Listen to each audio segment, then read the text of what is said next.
L'interdit, c'est ce qu'on appelle péché. Dit beaucoup.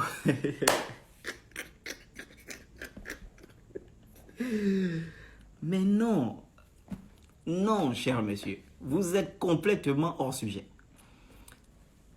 Le péché, c'est l'invention judéo-chrétienne qui a pour objectif de maintenir les gens dans une spiritualité basse pour que ces gens-là ne s'éveillent pas. C'est pourquoi vous allez voir, les chrétiens sont toujours, tous les jours en train de confesser, tous les jours en train de se rabaisser, tous les jours, je ne suis qu'un pécheur, je ne suis rien, je suis maudit, Seigneur, viens-moi en aide.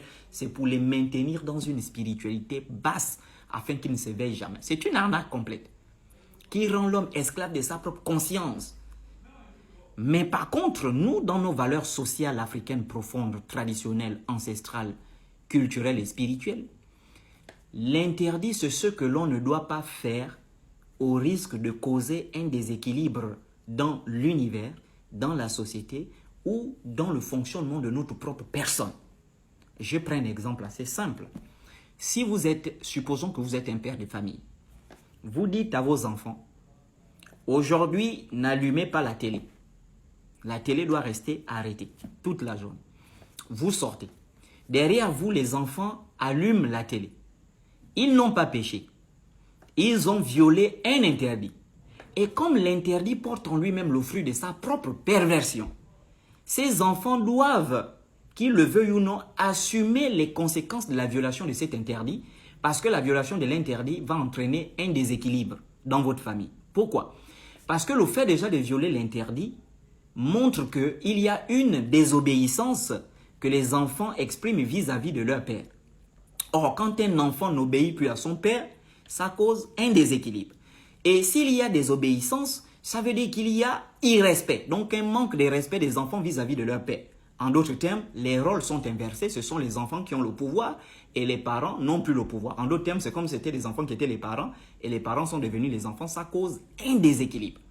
Et il faut que ce déséquilibre-là soit rétabli pour recréer l'équilibre afin que la famille soit en harmonie. Voici ce que nous on appelle par interdit. Supposons que vous arrivez à un feu rouge. Il est interdit par motif de convention en société de violer un feu rouge. Vous violez le feu rouge.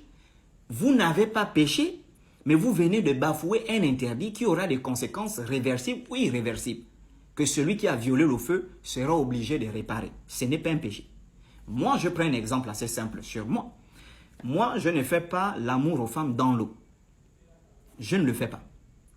Parce que c'est un interdit que je me suis fixé en fonction de la connaissance de mes valeurs sociales, traditionnelles, ancestrales, culturelles et spirituelles profondes.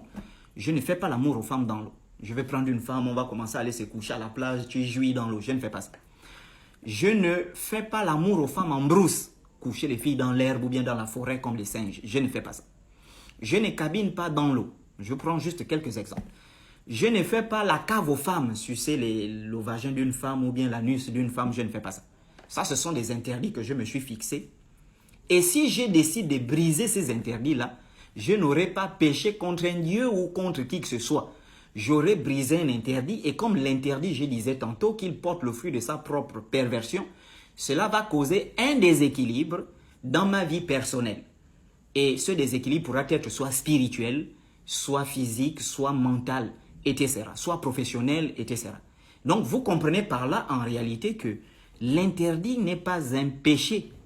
Voilà, l'interdit c'est l'interdit en quelque sorte. Donc pour nous, dans nos valeurs traditionnelles africaines, quand on viole un interdit, on est tenu de réparer cet interdit-là pour redonner l'ordre et l'équilibre dans l'univers ou dans la société. Nous, l'interdit n'est pas universel. Ça veut dire que ce qui peut être interdit pour moi n'est pas nécessairement interdit pour l'autre. Ce qui est interdit pour l'autre n'est pas nécessairement interdit pour nous, pour moi. Mais vous, dans la tradition judéo-chrétienne, s'il est interdit à ton pasteur d'avoir un long pipi, les fidèles ne doivent pas avoir le long pipi. Chez vous, s'il est interdit à la femme du pasteur de ne pas boire, toutes les femmes de l'église ne doivent pas boire. Et ça, c'est une arnaque collective. Mais chez nous, par contre, non. Ça veut dire que ce qui est interdit pour moi n'est pas nécessairement interdit pour l'autre en fonction de l'équilibre et du rôle qu'il joue dans l'univers. Il y a des choses qui sont interdites pour moi qui ne sont pas interdites pour les autres. Attention à ne pas... C'est pourquoi vous êtes toujours esclave des religions. Ça, c'est le haut niveau de la spiritualité. Hein.